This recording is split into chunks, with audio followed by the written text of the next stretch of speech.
Hi, everybody. Today's Friday, November 1st, and Mark is here with us to talk about Middle East and Ukraine. Welcome back, Mark. Nima, thanks for having me. It's always an honor and a pleasure to be on Dialogue Works. Last time we talked, we were waiting Israel to attack Iran. Right now, we're waiting Iran to attack Israel. Tag, you're it. How did you find the Israeli attack on Iran? Okay, so we actually don't know a lot, right? We have heard a narrative being spun in the pages of the Western media, of the Israeli media.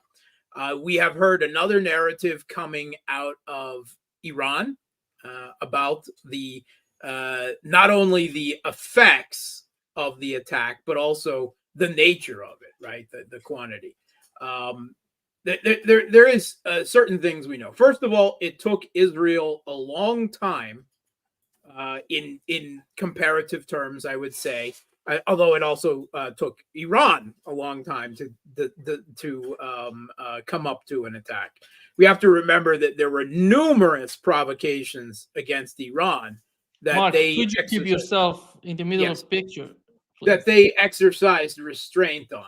Right, first there was the assassination of Ismail Haniyeh in Tehran during the inauguration of the new Iranian president, Pezeshkian. A huge affront in both political and Islamic culture terms. Then there was the pager attacks on Hezbollah, which is a terror attack, right? It's a mass terror attack. It's actually illegal under international law regarding sabotage of normal civilian items, right?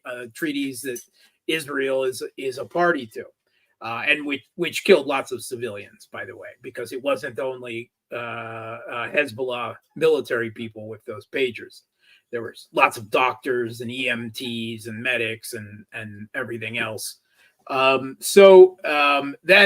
there was the one by one assassination of the Hezbollah political elite, right? Political and military elite, of course, including Nasrallah and his possible successor on top of it, and an egregious intelligence leak on Hezbollah's part. Obviously, Mossad, whatever you may think of them, and I don't think anything good about them, I have to say they did their job, right? They do the brutality of political assassination very well, right? And then they, of course, got all affronted when Hezbollah dared use drones against Netanyahu's residence, right?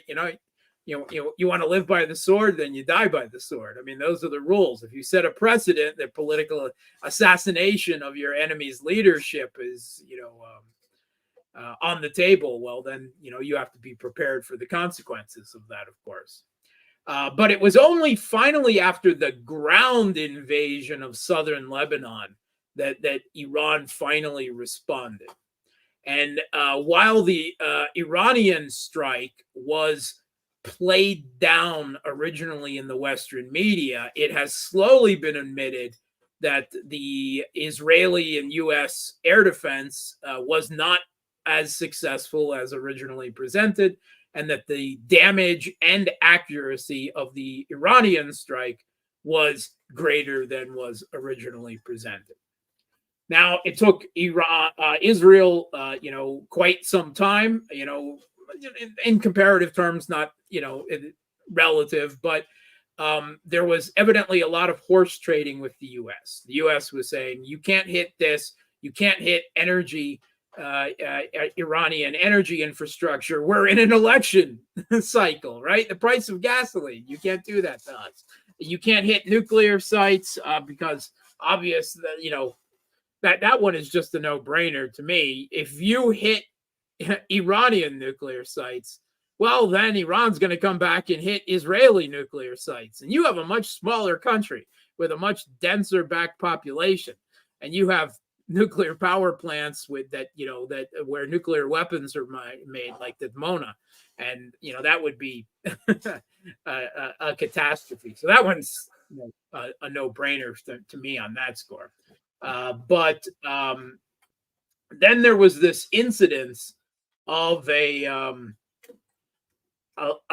supposed leak of the Iranian plans that included a strike with a decapitation strike, with a strike directly attacking principally Iran's political and military leadership, or at least to an attempt to. And after that was leaked, we did see the Israeli response fairly quickly after that, but it wasn't what was expected, which may mean it was kind of a plan B or a plan C or something that was put in motion. Now, there are the story that we're told from the U.S. and Israel is that there was more than 100 aircraft involved. First of all, obviously, they were refueled by U.S. Strato tankers. So the U.S. was directly militarily involved in these attacks. They literally could not have occurred without this. But we also know that they never entered Iranian airspace, right? They fired their missiles from U.S. occupied East Syria, from U.S. controlled central Iraq and the Kurdish area, right? And over Lebanon. So numerous other Arab countries did not want to give flight privileges or air space privileges. So that's where these strikes occurred. But there was initially a presentation that this was some type of massive seed attack, some type of suppression of enemy air defense, right? That targeted Iranian air defense, which supposedly included some newer just delivered Russian air defense units. We don't know whether that, like the S-400, possibly the Tor, the Pantsir, possibly Russia's powerful electronic warfare complex, the Murmansk BN. This is what Western media has said previously. We don't know whether that's true or not. The Russian and Iranian government, for what it's worth, deny it. I think it's possible, but we don't know for sure. But it was definitely not a massive seed attack, right? Because they never entered Iranian airspace, and the type of radar homing, anti-air defense missiles that home on radar sites. These missiles are relatively short range, right? They're not something that you can use in large quantity outside of the borders and get any type of air defense results with this. There may have been a few air defense assets targeted with long-range systems, particularly the less mobile ones, that the position of those units was assured and constant that they believe. There's reports of an ancient U.S. Hawk anti-aircraft system there from the days of the U.S.-backed Shah regime in Iran. And okay, well, if you want to take out waste a missile on an ancient piece of air defense garbage, be my guest. But whatever it was not some type of massive air defense. Like, they may have taken out a few, but the way it was presented, that it was some huge anti-air defense campaign, that's not possible. So we've been told. The Iranians, for their part, they say that the attack was much smaller than the 100 or so planes that Israel and the West presented as, and that the number of targets was smaller. Okay. We have a very limited amount of satellite data, which gives us very inconclusive results. So as far as we can tell, without getting anything yet from the Israeli side and without anything from the Iranian side, we have to assume that the truth probably lies somewhere in the middle. It was much less than Israel was expecting, but Iran is not fessing up to what damage was done. That would, be my safe assumption. I think we have some partial evidence that Iranian air defense worked better than the West expected it to, that it had more effects. Whether this is from Iran's own indigenous air defense and the S-300 systems from Russia that had been delivered years ago already, or whether there was some new Russian gear that had been delivered in the last 2 months, the way the Western media has argued. And even if Russia is simply providing satellite data, radar data, and intelligence as part of their new, strengthened strategic partnership with Iran, that certainly had a role in it as well. But we it's hard to assess the damage. We know there was that it was only at military targets, right? That seems clear. We know that according officially, there was only a handful, 4 or so Iranian troops killed, very light, much like the Iranian strikes on Israel, where only one person and kind of an accidental bystander, a Palestinian actually, was killed, an ethnic Palestinian in Iran's strike. So both strikes seem to be quite restrained. And I believe that's the U.S.'s pressure on Israel. It not generated out of any kind of beneficence on the U.S.'s part, but simply the fact that they don't want a wider war in the Middle East, a wider conflagration that brings Iran in a major way now, because they can't even deal with Russia in Ukraine. And of particular concern, and this has been admitted grudgingly and quietly in the Western media, the papers of record, that the U.S. is really, really worried that they don't have enough air defense interceptor missiles, right? They don't even have enough for Ukraine. They don't have enough to defend Israel from large-scale, more concentrated Iranian air defense attacks. They transferred one THAAD system to Israel, but it could easily be overwhelmed in a saturation attack. That has been admitted as well, more a political gesture of support than anything else.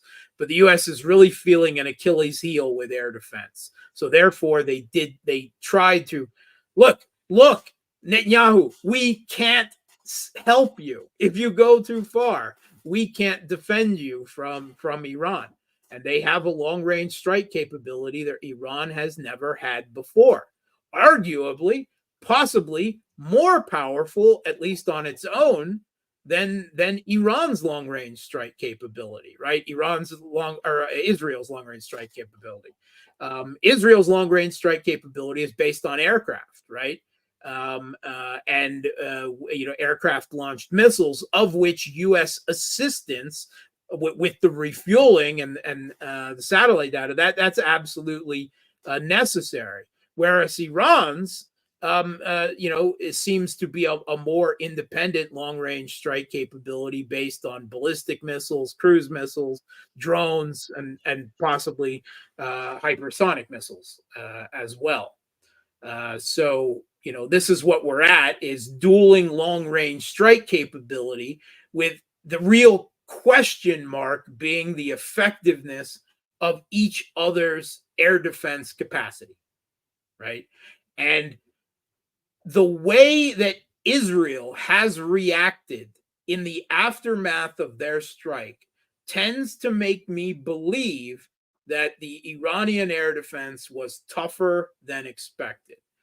We've heard from some fairly knowledgeable and credible people like Alistair Crook that this was actually intended to be the first of a wave of attacks by Israel on Iran, but the first one went so badly in the terms of what they were expecting and the performance of the Iranian air defense that they called it off right there.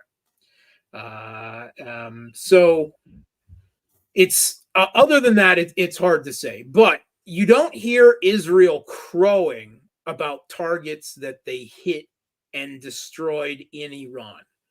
And I'm going to go out here and say that's not Israel's style. Israel usually very quickly after an attack, it's leaked, right?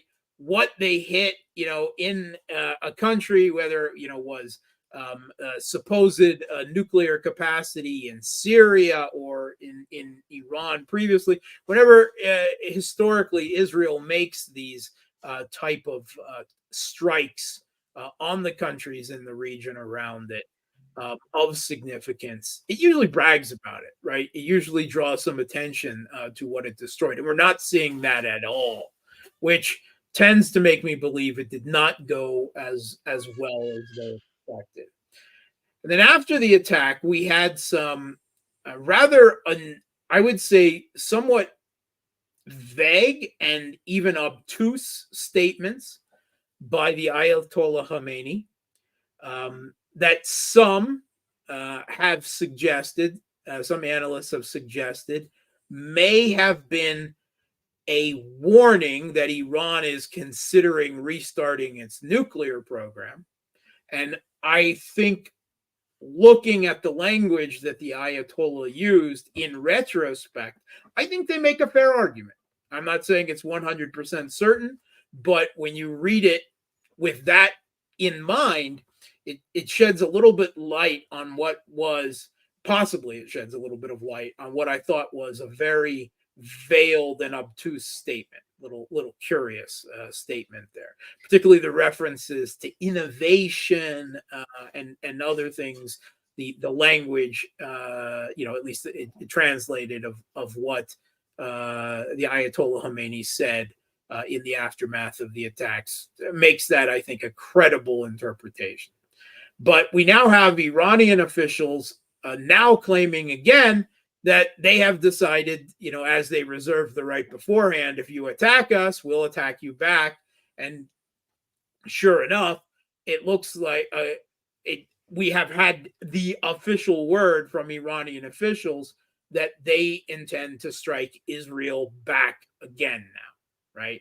That Israel didn't learn its lesson, and that if that's so, it will be very interesting to see if this is a smaller attack, and that which Iran has, is still trying to face save, but is definitely trying to signal de-escalation, or if this is a larger attack when Iran says, the Iranian government says, well, we obviously can't deal with you. You don't have any respect. You don't have any understanding of the situation, and you're obviously set on provoking a war with us. And okay, well then we'll give it to you. I think that would be if we see a much larger Iranian strike. But by all accounts, Iran has some 3,000 plus missiles of various sorts, quite a number of newer ones in stock, right? Those are the reports that are commonly seem to be agreed to in even the Western media. That's a formidable long-range strike capability. And it can easily overwhelm Israel's air defense, particularly if it's coincided with rocket attacks by Hezbollah, by Hamas. The Houthis are now quite regularly tossing ballistic missiles and cruise missiles and making drone attacks in Israel as well. That's a whole new vector to consider there. The US and the UK and Israel have been powerless to stop the Houthis from becoming a real factor in this conflict, not only with their blockade of of Western traffic through the Red Sea, but also with their own long-range strike capabilities, which seem to be growing and becoming more accurate over time as well. I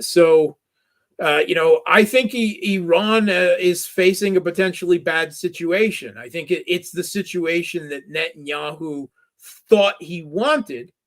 I wonder if he still thinks that's what he wants. That would be my question. But everything is now in Iran's cart. My gut reaction, and knowing what we know thus far, which is very limited of Pezeshkian, I would say that Pezeshkian is going to push for restraint. That doesn't mean that will get that, because the Ayatollah may be overruling him on this, according to some reports we're getting from inside Iran. But take all of that with a grain of salt. So everything's in Iran's court. We're once again on tiptoes, waiting to see if the fire breaks out into a huge regional conflagration or not. It feels like one again and again and again we're being brought to this point. One has to wonder, first of all, how much has gone on behind the scenes thus far that have prevented that conflagration already. That says, some serious quiet diplomatic work between the US and Iran on one side, possibly others. When Israel is doing everything possible to provoke this war. But then again, you have to consider that if Israel is really bent on escalating to a regional conflagration that'll draw the US in, then eventually you have to assume they'll get what they want. And with a Trump election seeming possible right around the corner, that's a big wild card, because there's been some suggestion by the Trump administration that he'll back Israel to the hilt. And there's some other indication that supposedly Trump has told Netanyahu to end the war. Which Trump is, if Trump wins, which Trump on Israel and on Ukraine is going to show up? The one that is on the campaign stunt, or the one that hired Mike Pompeo and the John Bolton to run his foreign policy in the last Trump administration? I don't know. I don't think anyone knows for sure. I don't even know if Trump knows. Right? It's almost become normal in the last year that we're riding this waves of building tension and then slight releases and building tension and slight releases. It almost feels that we're in a pattern, that we might be taking the situation for granted. I would just say that there's one more interesting thing, and we don't know whether this is actually true or not. But immediately after Israel's strike, a report appeared in Axios, U.S. Online media outlet that is kind of notorious from receiving leaks, quote unquote, from the intentional leaks from the intelligence services and the like.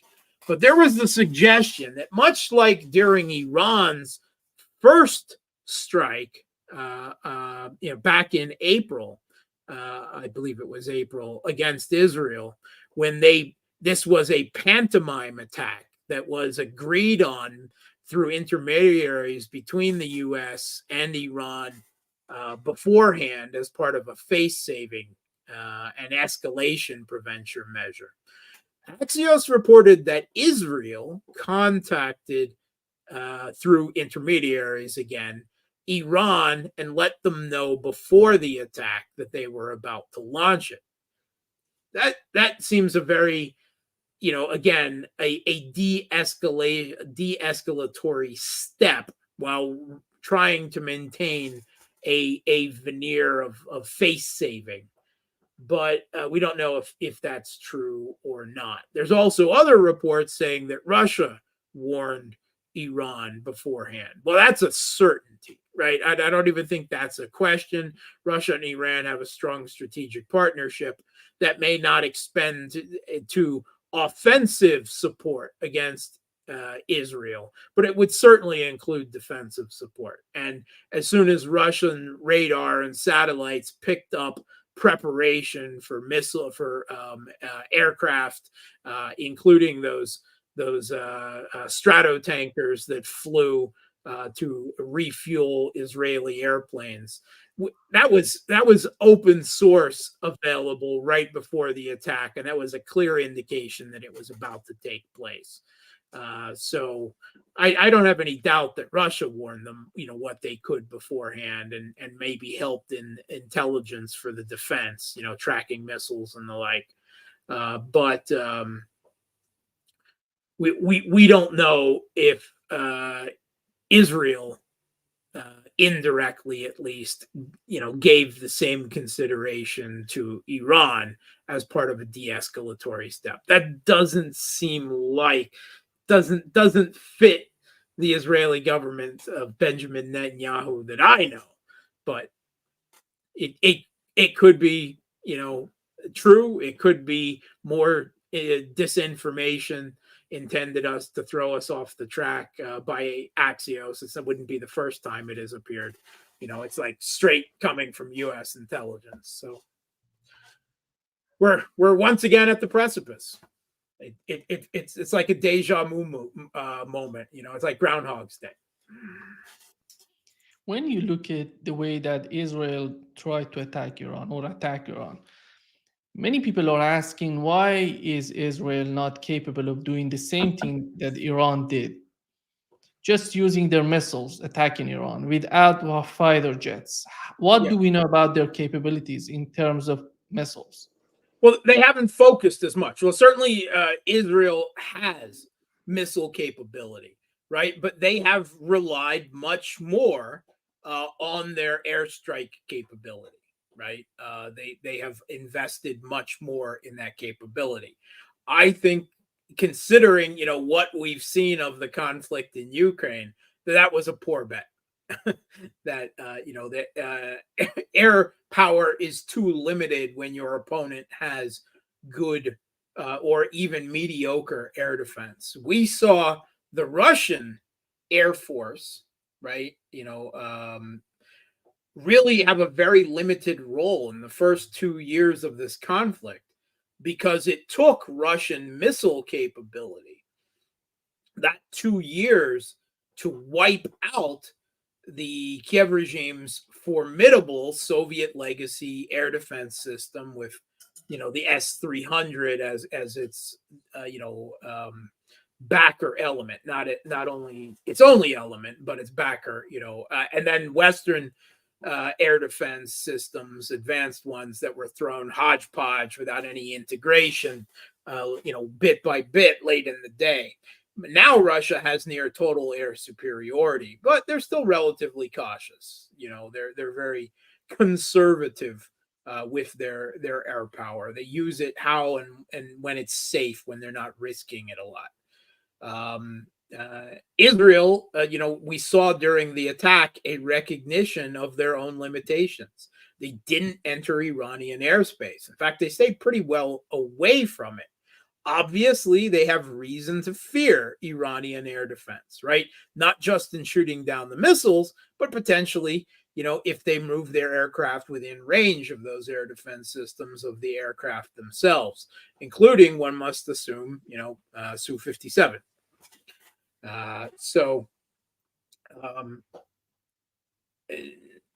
I find it is probably Israel is regretting at this point that they hadn't invested more in missile capability than in the aircraft capability.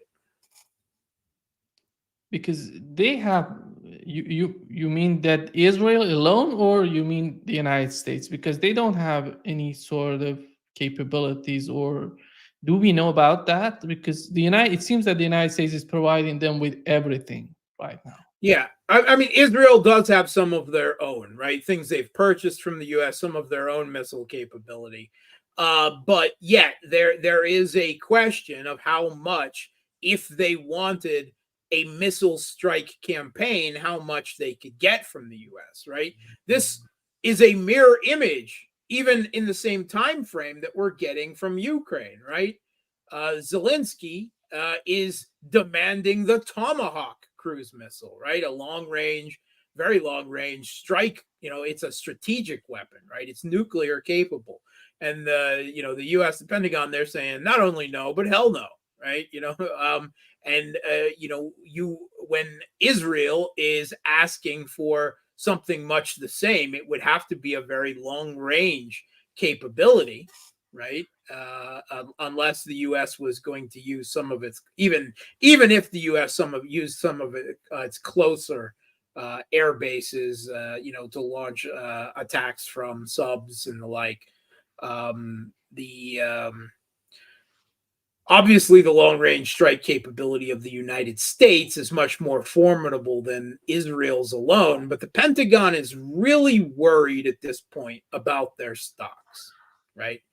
The Pentagon, they believe wholeheartedly that they are going to be in a hot war with China, right? A air, naval, missile, drone war with China off of China's own coast in the South China Sea and the Taiwan Straits in the next 5 to 7 years, right?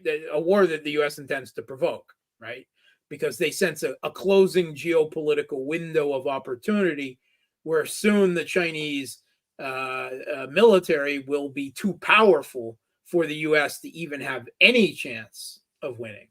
I think we might already be there. There's some Pentagon war exercises that have suggested that the U.S. can't already defeat China off of China's own coast. But that the Pentagon, they had to pry ATACMS missiles for the Kiev regime in Ukraine out of the Pentagon's hands, right? They did not want to give up, and they agreed to a limited amount of longer range ATACMS, supposedly 100. Now you have Israel, asking, hey, we need some more long range missile strike capability. And the Pentagon is like, we got China on the horizon. You can't be asking us of this now, right? Not only in air defense terms, but in our own long range missile strike capability. So the Pentagon has always been keeping one eye on that future Thucydides trap thinking they have about China. And I'm positive that has made a big factor in the Pentagon telling the Biden administration, no, you can't give them these missiles. You can't give them this help. We need it. We're already stretched too thin. Our stocks have been tapped too much by this losing venture in Ukraine. We can't add a major conflict with Iran on top of it. Matt, you mentioned the assassination of Sayyid Hassan Nasrallah together with his commanders. And it seems that in Israel, they're talking about that they're winning in the southern part of Lebanon. At the same time, the media is getting more reality of what's going on in the southern part of Lebanon.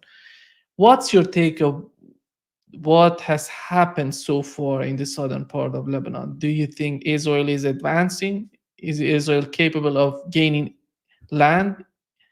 Okay, so first of all, we have to ask is what is their purpose? And what is the goal of their military incursion? And they have said different things at different times, right?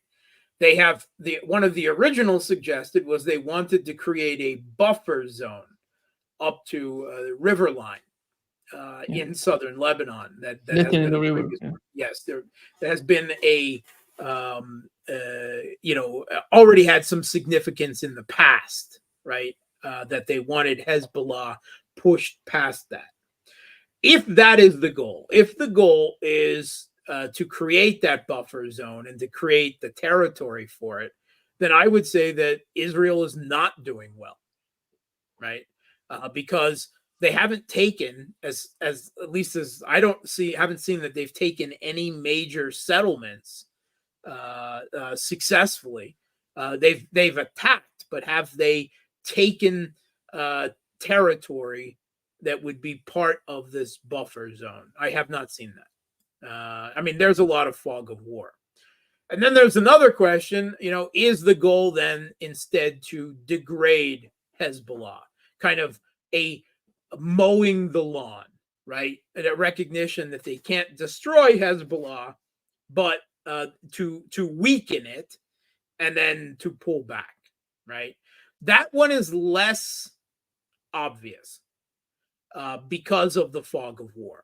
that is more of an attrition style, right? The idea that Israel hopes to deliver more damage to Hezbollah over a period of time than the other way around.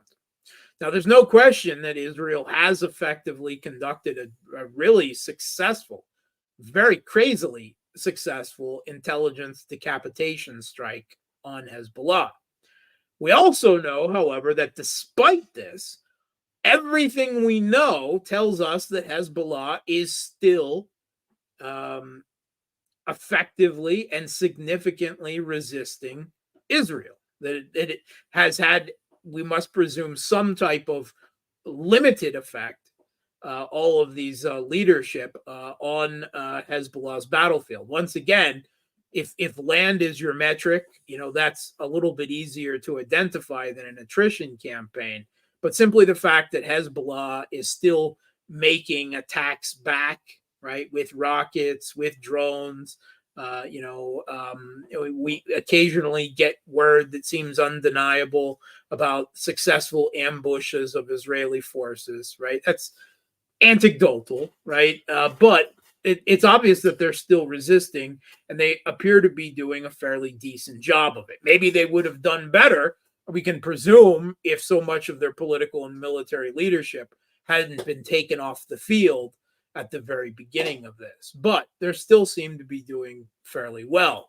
In fact, the Israeli defense minister is now calling for a new wave of conscription to cover losses. I don't think there's a coincidence that that's coming after the ground incursion into Lebanon to go after Hezbollah. So they must be taking fairly significant casualties, and certainly not acquiring any substantial amount of territory in southern Lebanon that they have anything like regular control of right now. So this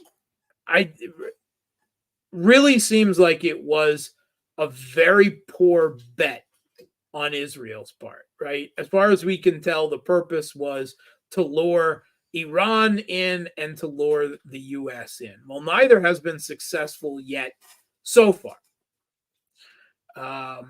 And by all the damage that Israel is apparently suffering, we don't know how much damage Hezbollah has been taking, other than those decapitation strikes. But obviously, they are still resisting.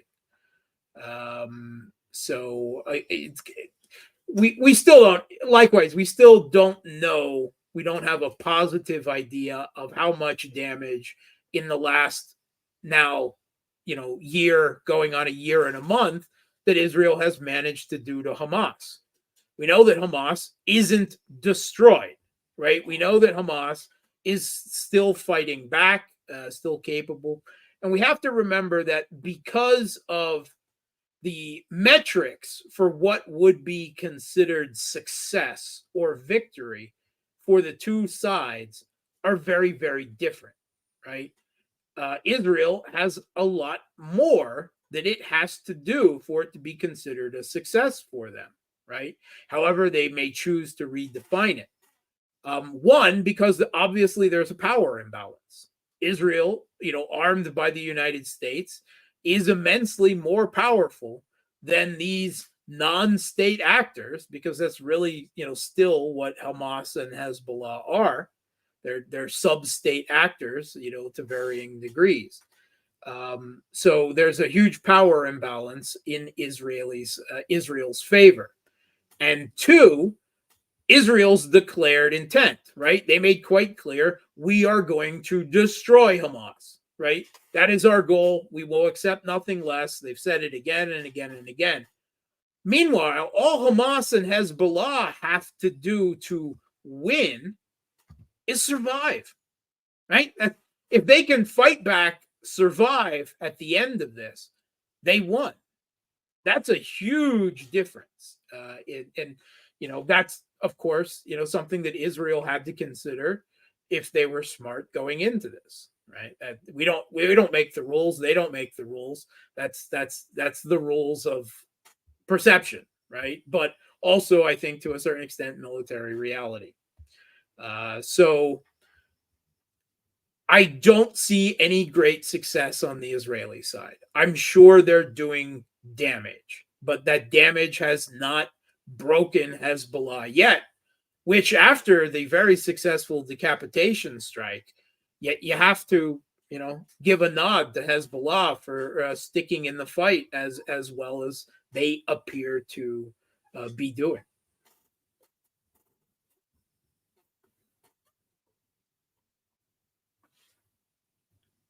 When it comes to the Western strategy in terms of the conflict in Ukraine and in the Middle East, if you remember when the war in Ukraine started, they started with sanctions and the war on the ground in Ukraine. And we had, during the conflict, we had some terrorist attacks, and they thought that with the power of sanctions, tremendous sanctions on Russia, they would make some sort of unrest within the society to turn against the government in Russia. Sure. Coming to the Middle East, the same thing right now. If you listen to what Netanyahu Oh is yeah. talking about, they're attacking Iran and making some sort of disagreements within the society in Iran and maybe topple the government in Iran. And Lebanon as well. In Lebanon, I'm coming to Lebanon. In Lebanon as well, the leverage they have in Lebanon is totally different because the government is Lebanon is they could penetrate the government. They have everything them to The, manipulate the government, the society. the, How they can, but on the other hand, the government in Lebanon is like a paper bag, right? Because it has the resiliency and the toughness of a paper bag too. So trying to get the Lebanese government to move on Hezbollah is, well, it's a punchline. But it seems that yesterday we've learned that the U.S. ambassador to Lebanon, Johnson, is talking about we have to think about the post Hezbollah era, and with the situation, with what we've seen so far from Hezbollah. Hezbollah is a political party more than a military party in Lebanon. They Yeah. are so powerful in Lebanon. Yeah. Do you think these Yeah. type of Particularly actions, these yeah. assassinations would put an end to Hezbollah No, with the war in absolutely not. southern part of Lebanon? And first of all, it has to be said, something that is not recognized, right? Not acknowledged. It's like, see no evil, hear no evil, speak no evil, is that Hezbollah has support in Lebanon that goes beyond the Shia, ethnic group, behind the Shia minority in Lebanon, right? Um, uh, to a not insignificant degree, politically, the Christians of Lebanon have have had a degree of support, at least political support, for Hezbollah. It's not total, right? They're not comrades in arms in the trenches, but there has been a calculation and a triangulation. I think that the U.S. ambassador in Lebanon, talking about a post Hezbollah future is very much the same type of fantastical thinking that we heard out of the U.S. ambassador to Syria, and what has now become the mimetic joke curse: Assad must go. Right, in Syria, it's about as realistic. Talking about a post Hezbollah era in Lebanon is like talking about a post Assad era, or even a post the broader ethnic group, ethno-religious group, because Assad is one person, but it's more the Syrian government, if you want to call it regime, right? I don't accept the negative connotations there, but the Syrian government, with Russian and Hezbollah and Iranian help, isn't going anywhere. I would suspect the same, and it flies very much in the face, right? This fantasy of the U.S. ambassador of exactly what we're hearing out of Israel in the last 24 hours. because it's hit the Israeli and now the Western press that Israel is asking Russia to play a mediator role in ceasefire talks between Israel and Hezbollah that also are assumed at some level to involve Iran as well. That's a recognition, one, of Russia's diplomatic heft, and diplomatic heft comes from military and economic heft in the Middle East. And Israel's recognition that Russia has influence over Iran, and perhaps to a lesser extent, but also through Iran, over Hezbollah. Now, we don't know how Russia is going to respond to this, or how interested Hezbollah is, because up until now, Hezbollah has always insisted no peace, no ceasefire without Gaza, right? Without a similar measure being enacted in Gaza. And I'm not hearing that at all, at least yet, being uttered by the Israeli side in the discussions of trying to entice the Russians to play a mediator role here. But it's all very interesting. And to me, it could either be a time-saving gesture, that it's not sincere, right? That they're playing for time, possibly till after the U.S. election results are known and Trump comes into office, maybe. But it could also be an indication, to the contrary, that Israel is not able to continue a war of attrition against Hezbollah and Hamas at the same time. We know that the Israeli economy is bleeding. It is an open wound, right? Investment has gone down.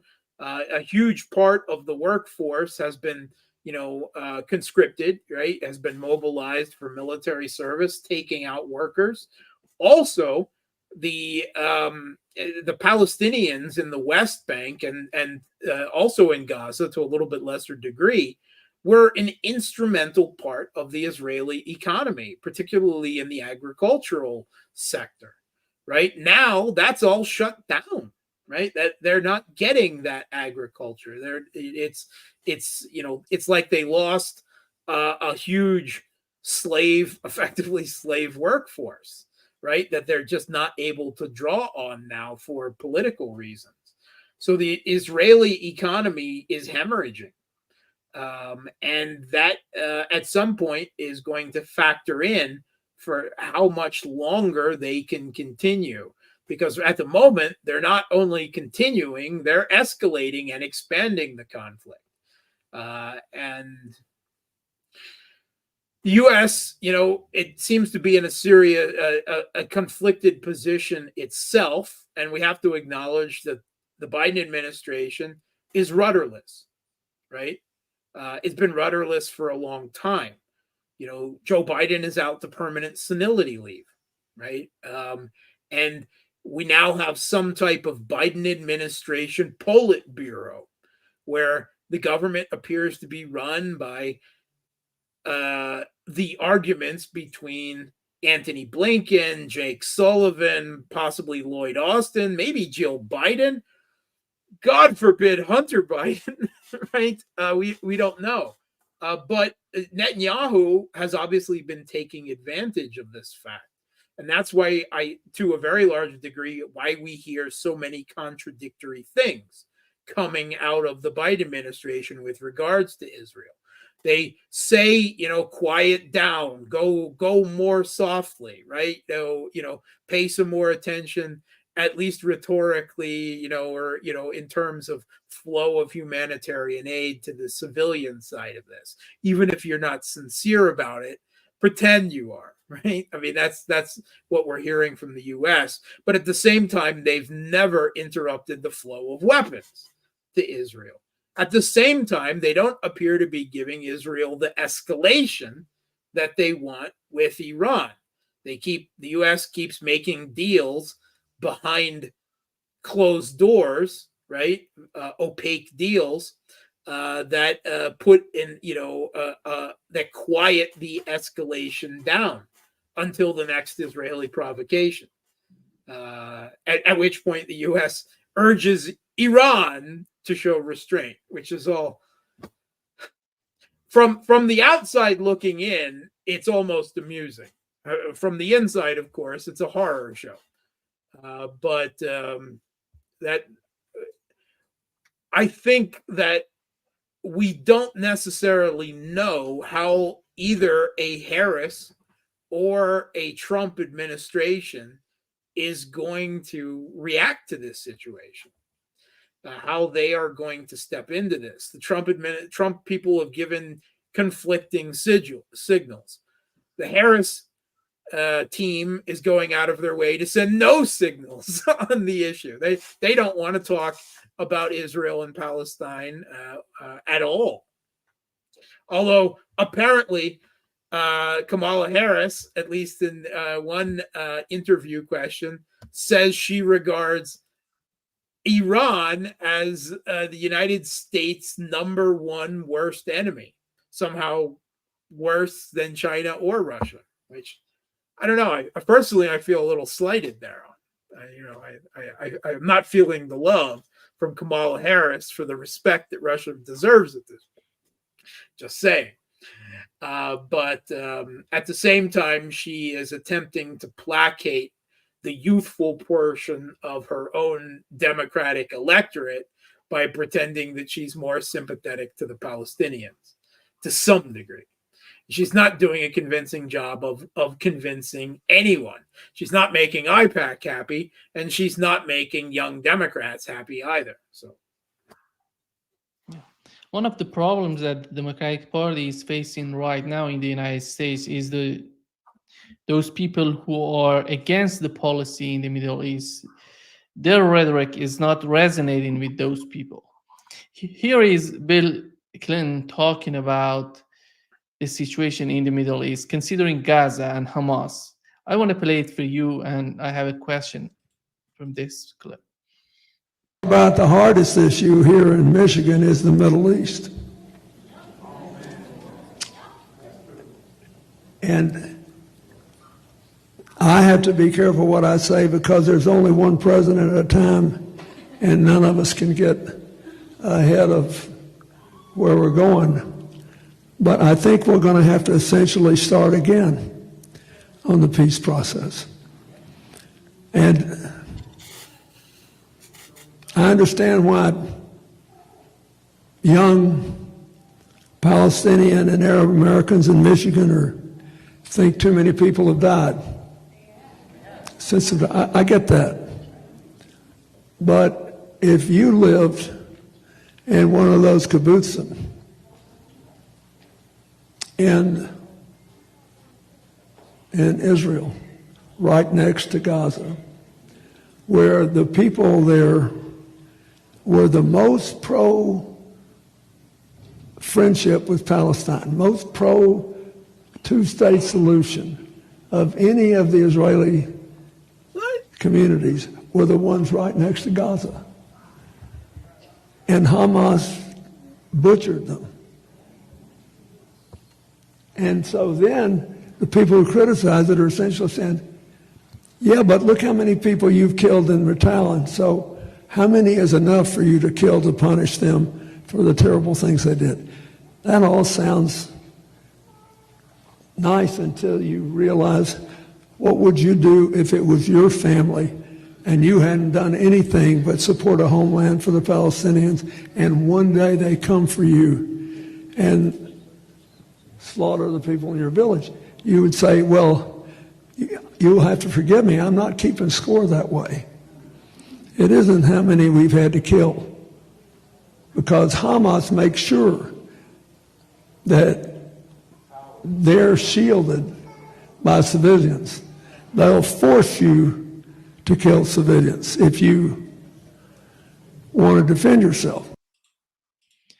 Mark, the language he's using against the people in Gaza, they were died, but Israelis were murdered, slaughtered. And On the other hand, it seems that in That's the mind of standard the American framing. I mean, standard framing political rhetoric, right? It's what American media does, reflexively, not just with the conflict in Israel, but with every conflict, and an acknowledgement of the an analysis and an acknowledgement of the way language is used in that way is, your most powerful tool for mental resistance against, this type of propaganda.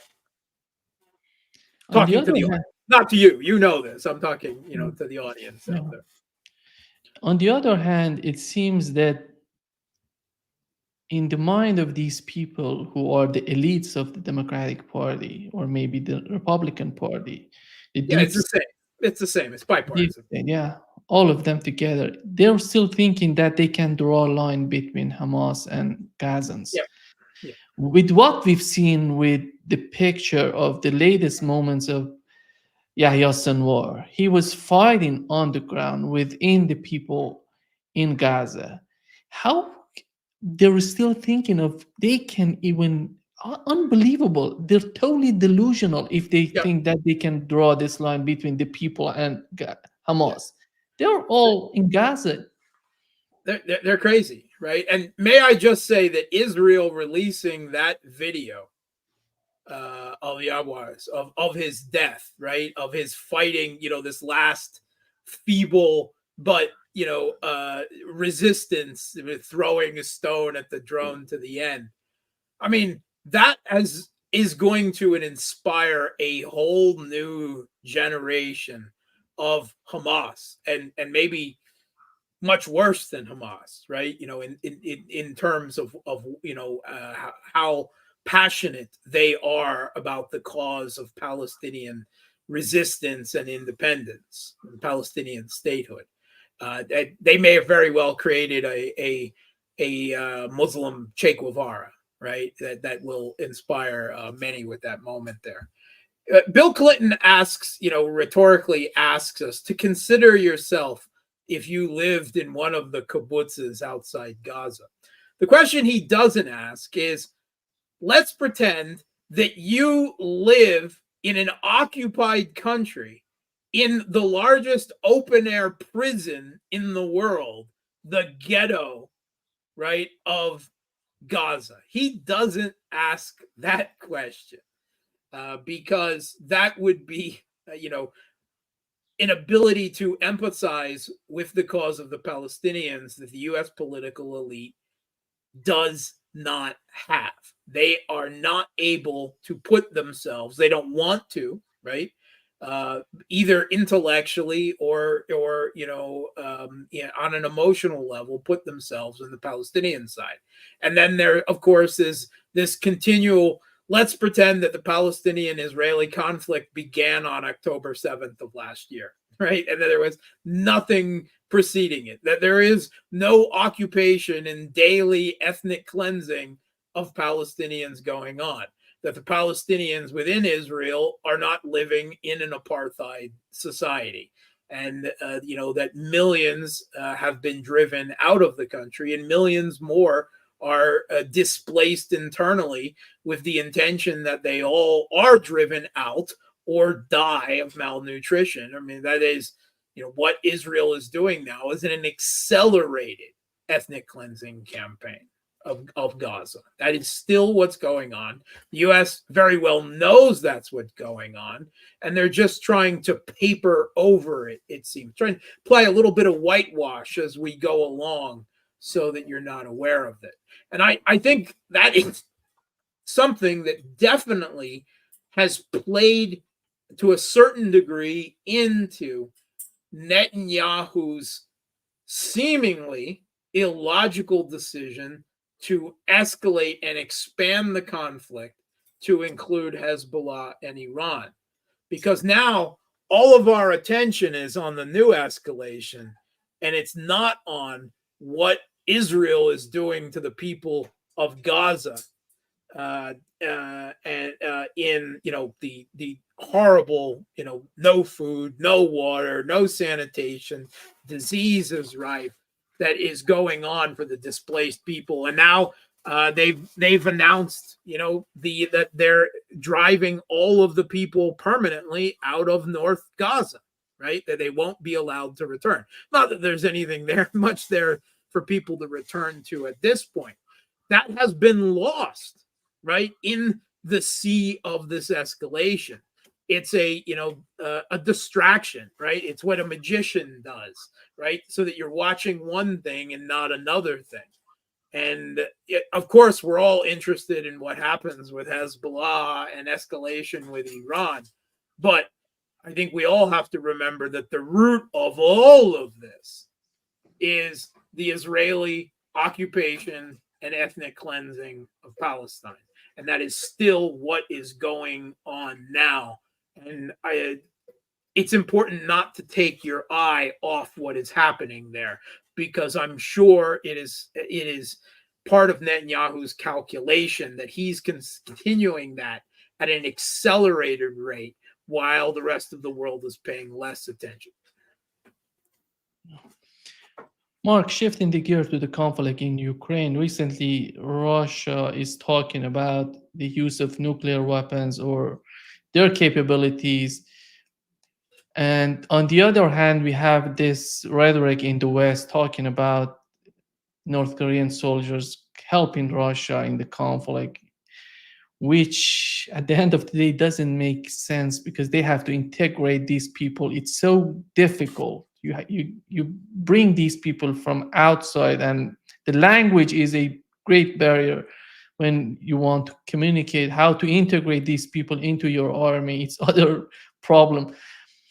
But how do you see the situation right now in Ukraine? You've mentioned that Zelensky wants to escalate, but is the United States willing to escalate the conflict in Ukraine? Okay, the U.S. is definitely not willing to escalate the conflict now. Right, that's the important thing. They don't even want to hear Ukraine right now. Certainly not the Biden administration or the Kamalist team until after the election, right? And so what happens with the next president, we don't know, right? We don't know. We can make guesses that Harris is more likely to escalate, or that Trump has an indication that he wants to end this. But of course, he's not going to want to end this. His deal is not going to be on any terms that Russia would accept, right? Russia, whatever deal Trump, it will be constrained by what his own people tell him he can and can't do, right? Russia is not going to accept that. And what does Trump then do when Putin says no? What is it? I mean, Zelensky, for his own reasons, is also likely to say no, right? But that could be itself another escalatory moment. In fact, Trump has said that if Putin says no, he'll pump Ukraine full of so many weapons that Putin won't know what hit him. Well, he can't do that because the U.S. doesn't have those weapons that Ukraine could use to provide them. If they had them, the U.S. would have already sent them. That's the problem, is they're now going off of monthly production because the Pentagon stocks of those type of weapons that the Ukrainians need and can make use of are empty. So that's an empty threat from Trump. But Trump has also said so many crazy things. He's said that he told Putin that he'll bomb central Moscow, right? I mean, does he even know what that means, right? I mean, are you aware that Russia not only has the larger, yes, the U.S. and Russia have the largest nuclear weapon arsenals. Russia has a slightly larger nuclear arsenal than the United States. And I think there's a real reason to believe, right? This has been discussed in the West uncomfortably, that Russia has undergone a more significant modernization and development program for new launch vehicles for their nuclear arsenal than the U.S. has. The U.S. is playing catch up, right? To the avant-garde hypersonic glide vehicle, to the Berezovsky, nuclear-powered nuclear cruise missile. All of these things that Russia, the Sarmat, that Russia has rolled out. And you can hit central Moscow, maybe. Sure. I mean, if you hit it with enough, you'll penetrate Russia's air defense. And then Russia will wipe out Washington, D.C. and then, the entirety of the rest of the United States as well. We have to assume to a certain extent that this is just the insane political campaign rhetoric of the mad political theater in the United States. But Trump also, in the last 24, 48 hours, seemed to claim that he was responsible for the destruction of Nord Stream 2, which is just bizarre. He wasn't even in office at the time. And the Kremlin's, their response to this is like, there's some crazy political talk going on and over in the U.S. right now, and we don't really understand their elections and political culture, but we think it's part of that, right? That's literal. That's what the official Russian government, Peskov, was saying about this. They got some kind of crazy political culture over there. They're saying all kinds of things. And we have to consider that. But I just want to point out how much of a wild card Trump is, how unpredictable that he is. No one knows with any degree of certainty what he is going to do. At the same time, we have Zelensky announcing and then almost immediately attempting to walk back once again the intent that Ukraine will build nuclear weapons, right? And supposedly that was something that he brought up with Trump in conversation. Again, we see that looming specter of the crazy Trump, So it's difficult to say what will come after the next election. I have no certainty that the U.S. is not willing to escalate now, right? But after the election, okay, or, we have to look at potential other flashpoints. Probably by the middle of next summer or the end of next summer, Russia will have fully liberated the Donbass, right? The last defensive line, Slavyansk, Kramatorsk, inshallah, will be liberated. Actually, the starting place of the resistance against the Maidan, it was Slavyansk. So full circle back to the beginning of the Russian spring in the Donbass, hopefully sometime in the middle of next year. So that's another crux point. What does Russia do once they've done that? And how does the West respond? And then, of course, Russia is also going to attempt to fully liberate Kherson and Zaporozhye because they have to, because they're now included in the Russian constitution as a result of the referendums there. As far as the Russian government and public is concerned, they are now part of Russia. So those two regions will have to be liberated as well. And then another crux moment. What does Russia do and how does the West react? And then if Russia moves, if they move on Kharkov, if they move on Kiev, if they move on Odessa, how does the West respond then? That might be another 2 years down the line, right? It could be shorter, but it could even be longer. So that we see that there are going to be these flashpoints where both Russia and the West will take stock of each other, and they'll be asking each other the question, "Are you done yet?" And then there will be the question of how much escalation occurs at that moment on either side. We just had, in the last couple of weeks, Macron once again open his mouth about sending French troops, right?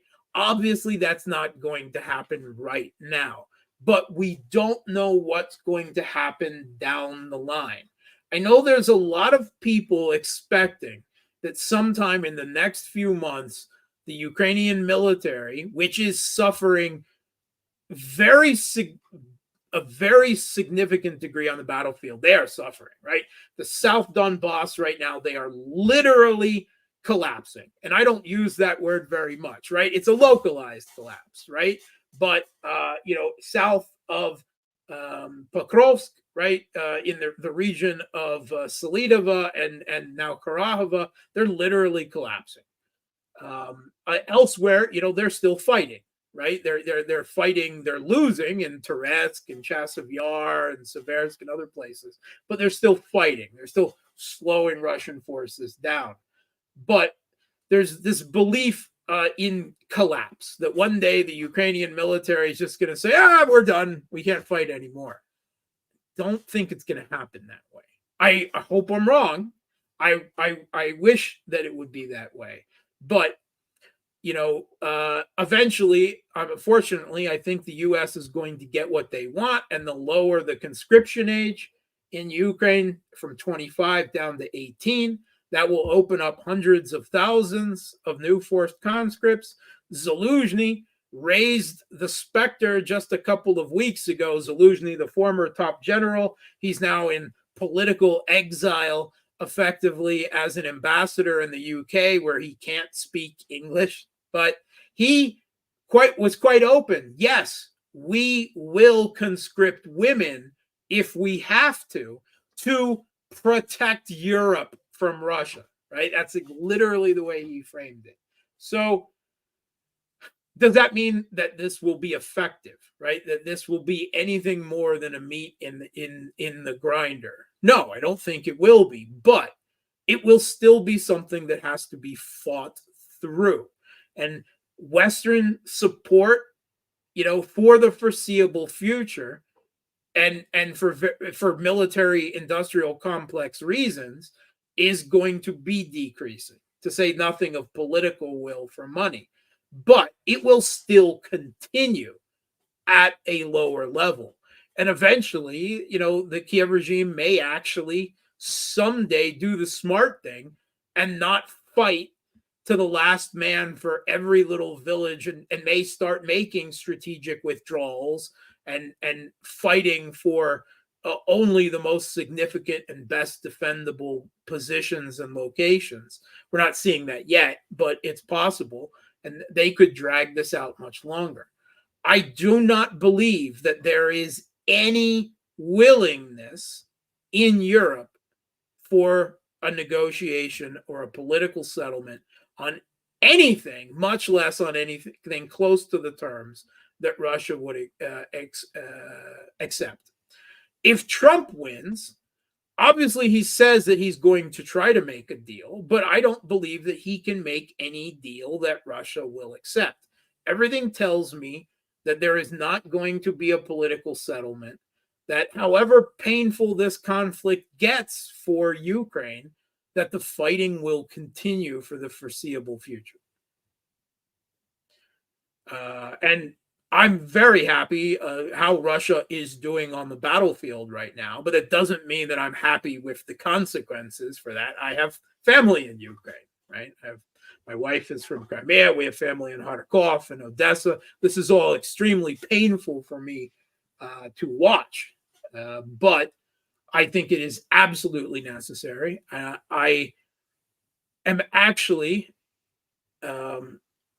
I don't think that this thing can be settled until the Kiev regime is taken out, root and branch in Kiev, which will probably also mean occupation of West Ukraine, however horrible a guerrilla that could potentially become situation, simply because the alternative of leaving a rump Ukraine that will be turned into a NATO battle platform and just geared up for the next war 5 years down the road, I don't think that's acceptable to Russia. I think Russia needs to finish this now while they have every advantage, because in the future they may not have those advantages. So it doesn't make any sense for them to.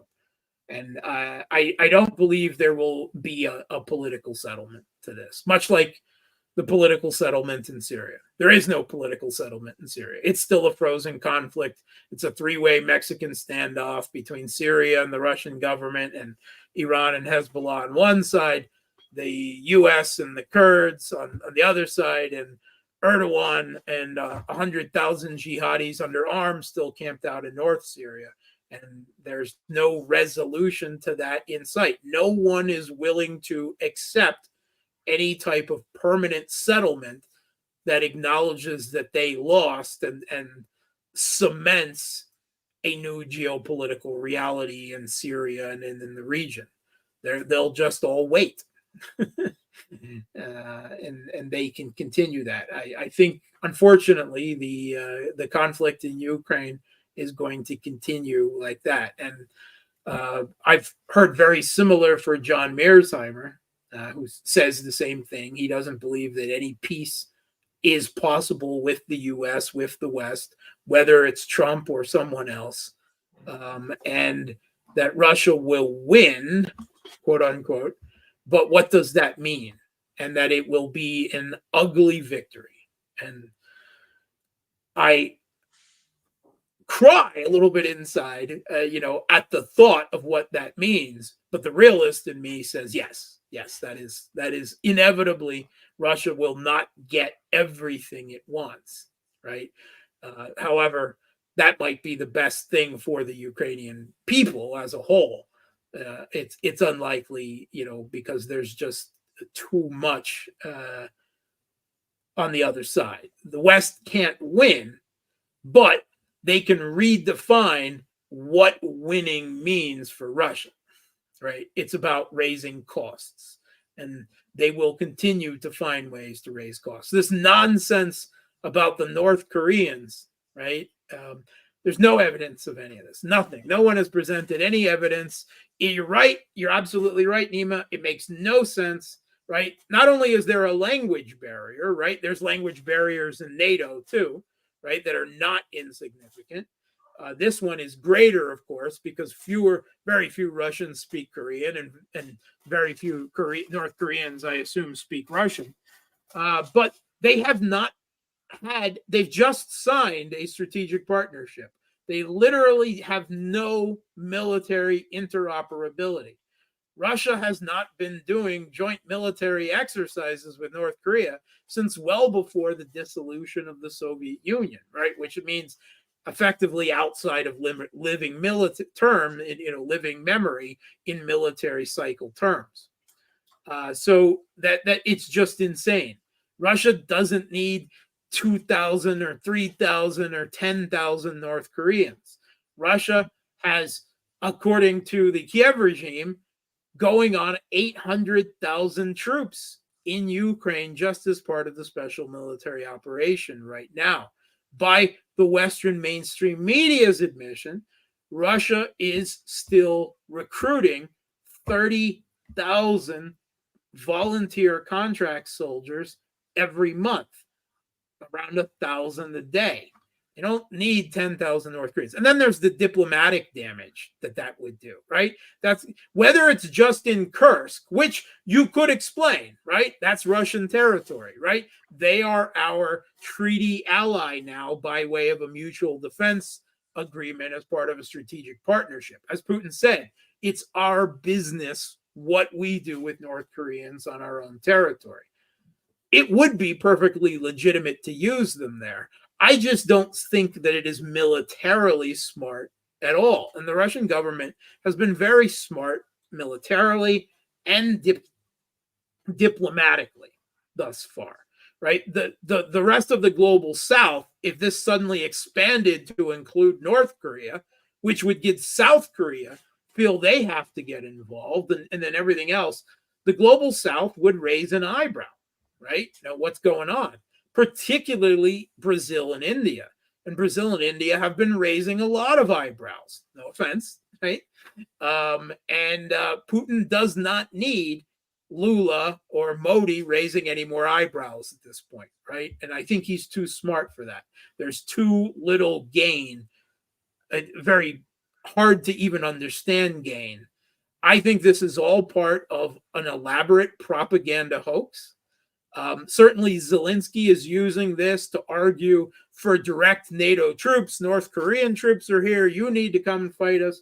He's using it to argue for long-range strikes again, right? For NATO to make long-range strikes into Russia. All the North Koreans, they're there, but they're just out of range, conveniently, of the weapons that we have. If only we had the long-range strike capability, we could kill those communist, slave troops, or however they're referring to the North Koreans in their propaganda.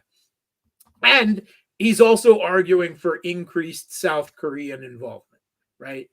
South Korea has already provided hundreds of thousands of artillery shells, but they could provide more. South Korea is a not insignificant manufacturer, right? Their military industrial complex. They make tanks, they make howitzers, right? Poland has a huge order out for Korean military gear, right? They seem to like how it performs. They like the cost, right? They've signed big deals. That same type of gear could be provided to Ukraine as well.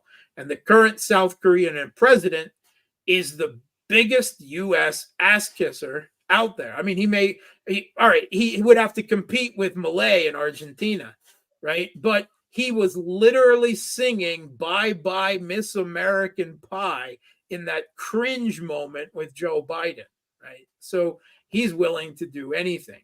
So Russia does not want this conflict to expand to include North Korea and inevitably South Korea as well. So no, I don't believe this. This is some type of propaganda game.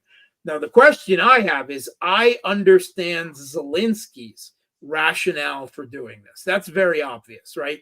To pressure NATO to get more of what they're not willing to give him yet.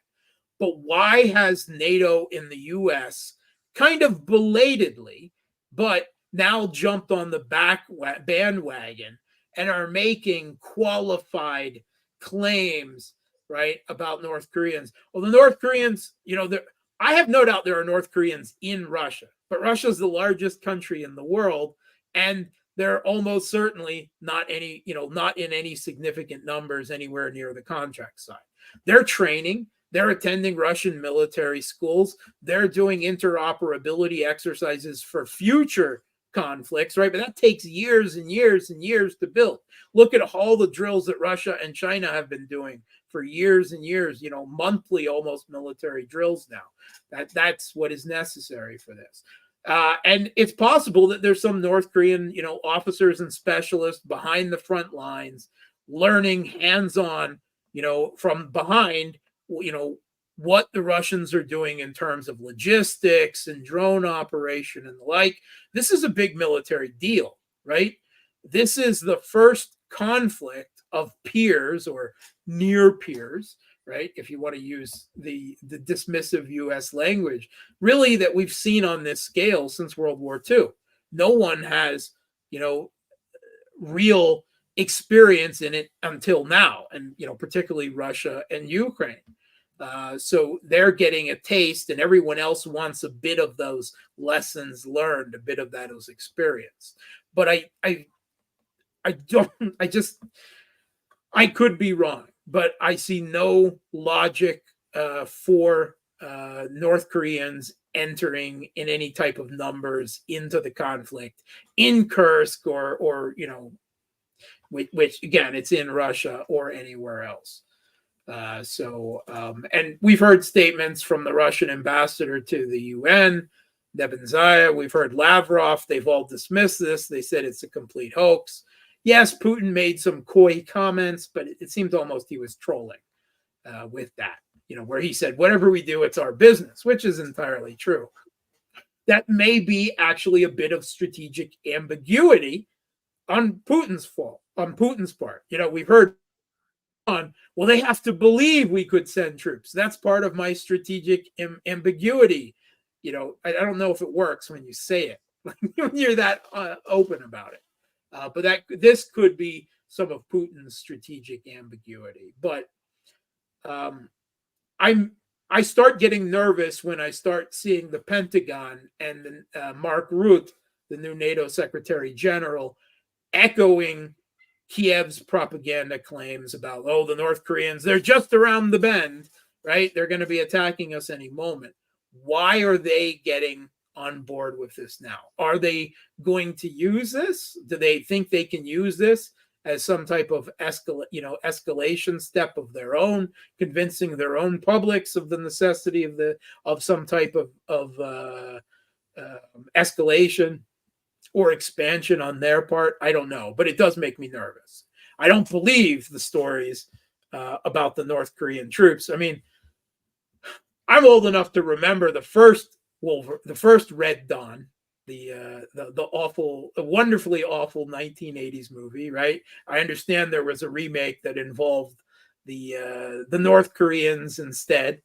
So the North Korea invaded the United States. Yeah, that's realistic. But for those out there familiar with this movie, we've got a very much Red Dawn scenario, a propaganda moment going on here. So Wolverines.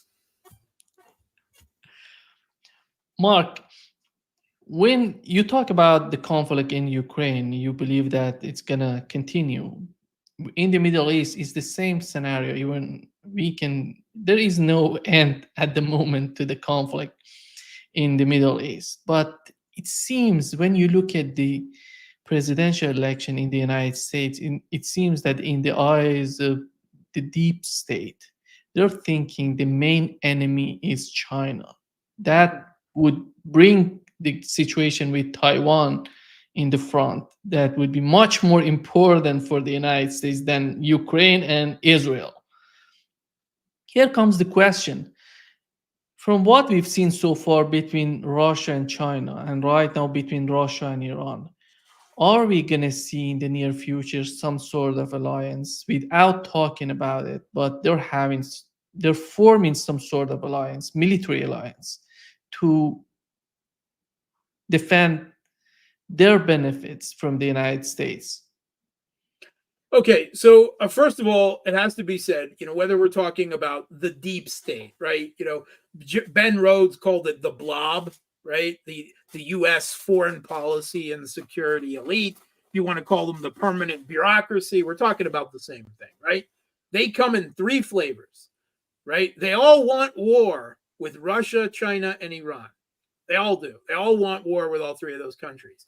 But according to their own preferences and specialties, they prioritize those three conflicts differently, right? And some of the people that are evidently very close to Trump right now, foreign policy wise, at least on the campaign, like Elbridge Colby, look him up on Twitter if you're not already aware of him. He is a huge China hawk, right? He is the hawk of China hawks. And he's been pushing for a long time the idea that this conflict with Russia is really much less important, and we need to drop that and pick up, things there. But increasingly, I think there comes to be an understanding that maybe not on terms of an overt military alliance, but there is a de facto geopolitical alliance right now between Russia and China and Iran, and now, to some of an extent, North Korea and potentially others. You could count Syria in with this, as weak as they are right now, but a number of other states. I don't think that they are really considering any type of overt military alliance right now. Like if it kicked off in Taiwan or the South China Sea, let's say during the next U.S. presidency, the leader of Taiwan declares independence and the U.S. backs them, right? And China has said right away, that's a war scenario, right? That's the red line of red lines. We can't accept that. Does that mean that Russian troops are going to be fighting alongside Chinese troops, storming the beaches of Taiwan and islands out there or in the South Pacific? No, that's not the way it's going to happen, right? You would expect that Russia would provide all the assistance to China that China is providing to Russia right now, which some would say is jack all. Right? Yes, China has not stopped trading on a total degree with Russia, right? At the same time, you constantly have Chinese banks and companies that are bowing to US sanctions pressure and are shutting down operations with Russia. Now, new ones pop up inevitably, and there's no question that the scope of Russia-Chinese trade, the sum totals has increased, but they certainly prevent complications, and that's the best that can be said, right? No matter there is no proof, and really there's no even any serious claims. China is not providing military equipment to Russia, right? They're not even providing anything close to it. They're not even providing munitions, right? Maybe Iran, maybe North Korea, but not China. In fact, you could make a much more serious claim that China has been arming Ukraine. Because where do you think they get all those drone parts from? In fact, there was an incident this week that one of the American companies that provides the greatest number of reconnaissance drones for the Kiev regime, they get all of their batteries from China, and China just put sanctions on 3 U.S. companies for the latest U.S. arms package to Taiwan. Now, one of those companies happens to be this drone manufacturer that is providing them, and now they can't get the batteries they need, right, to supply drones to Ukraine. And they said that this is going to, set them back, create supply chain problems for them for months. That's wonderful. That's a positive development. One has to wonder why China hasn't done that before, but they've been indirectly supplying Ukraine far more than they have Russia. So people get all overboard with romantic ideas of multipolar world and some alliance of the aggrieved Russia and China and Iran and North Korea. And yes, but at a geopolitical level that doesn't necessarily translate to a military level. Would it make any sense for China to send troops to fight in the Donbass? No, any more than the idea of North Korean troops in Kursk does. It's not practical. It's not a significant help. Now, what would be a help is if a conflict kicked off, if, let's say, NATO entered the war directly against Russia and it became a real air fight over the skies of Ukraine. Well, then if something kicked off in the South China Sea, that would be wonderful. That would be a type presenting the U.S. with a two-front war situation without any direct, Chinese troops fighting on the Russian side. Those are the type of things. I'll tell you what, for instance, the start of this latest explosion in the Middle East, starting with the October 7th attack by Hamas last year. At some level, I'm not saying it's the sum total, but at some level, I'm certain there were people in the Kremlin and the Russian military saying, yes, because that means that resources and political and geopolitical capital that could have been invested by the U.S. in Ukraine had to be diverted to Israel instead. That is a type of a two-front war scenario. Now, there's no evidence, and even the U.S. and Israel dropped the idea of provoking this. But Russia is certainly to take advantage of that situation. So these type of things can happen. But if you're thinking of some grand, on paper, overt military alliance between Russia and China and Iran, no, that's not on the cards for the foreseeable future. For the moment, it's fan fiction, and I'm a fan of that particular type of fan fiction. It's just not realistic. Sorry. Thank you so much, Mark, for being with us today. Great pleasure as always. Sorry to be the wet towel. No.